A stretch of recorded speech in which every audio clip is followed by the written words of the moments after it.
farm worker organizer Cesar Chavez was born in Arizona and grew up in migrant labor camps. In the early 1960s, he helped found the National Farm Workers Association, a precursor to the United Farm Workers Organizing Committee, and eventually the United Farm Workers Union. Chavez came to international attention in March 1968 when he announced a boycott of California grapes. The boycott, in protest to the anti-union efforts of California growers, led to millions of dollars in losses for agribusinesses and led to historic contracts for the UFW. But many of the growers broke the contracts or refused to negotiate new ones. In this speech given in San Francisco in 1984, Chavez described the unfinished struggle of farm workers for justice. 21 years ago last September, on a lonely stretch of railroad track paralleling U.S. Highway 101 near Salinas, 32 Bracero farm workers lost their lives in a tragic accident. The Braceros had been imported from Mexico to work on California farms. They died when their bus, which was converted from a flatbed truck, drove in front of a freight train. Conversion of the bus had not been approved by any government agency. The driver had tunnel vision. Most of the bodies lay unidentified for days. No one, including the grower who employed the workers, even knew their names. Today, thousands of farm workers live under savage conditions, beneath trees and amid garbage and human excrement, near tomato fields in San Diego County, tomato fields which use the most modern farm technology. Vicious rats gnaw on them as they sleep. They walk miles to buy food at inflated prices, and they carry in water from irrigation pumps. Child labor is still common in many farm areas. As much as 30% of Northern California's garlic harvesters are underage children. Some 800,000 underage children work with their families harvesting crops all across America. Malnutrition among migrant worker children 10 times higher than the national rate. Farm workers' average life expectancy is still 49 years, compared to 73 years for the average American. All my life, I've been driven by one dream, one goal, one vision: to overthrow a farm labor system in this nation which treats farm workers as if they were not important human beings. Farm workers are not agricultural implements.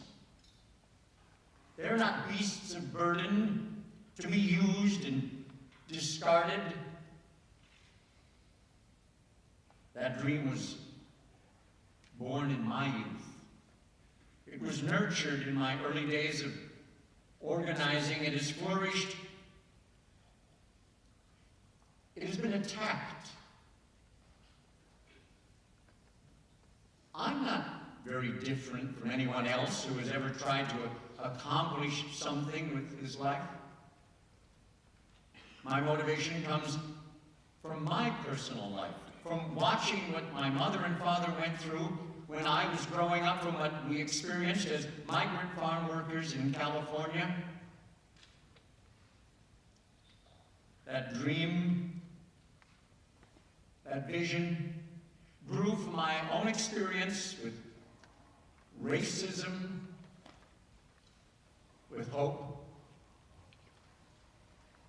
with the desire to be treated fairly and to see my people treated as human beings and not as chattel.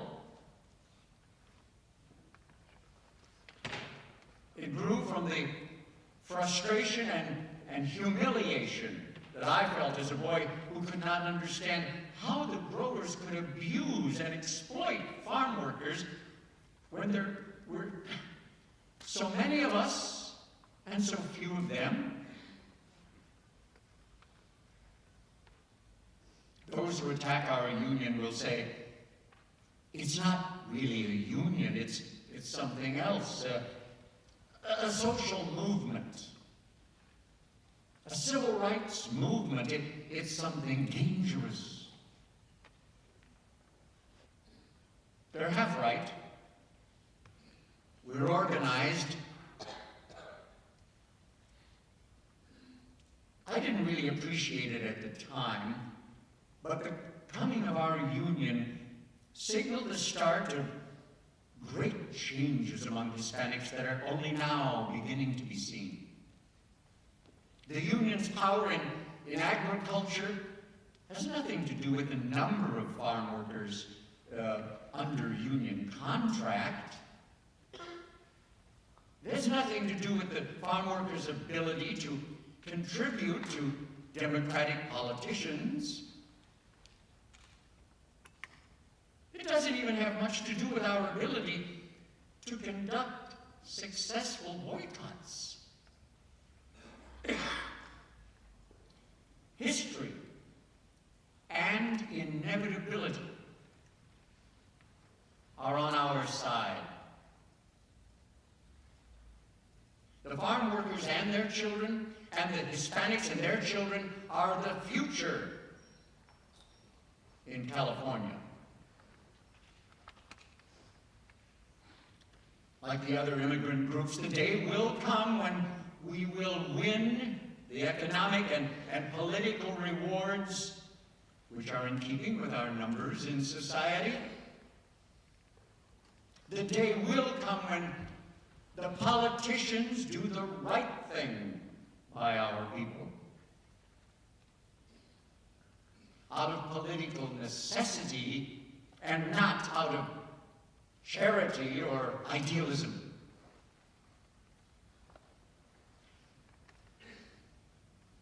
That day may not come this year. That day may not come during this decade, but it will come someday. And when that day comes, we shall see the fulfillment of that passage from the book of Matthew in the New Testament, that the last shall be first, and the first shall be last. And on that day, our nation shall fulfill its creed, and that fulfillment shall enrich us all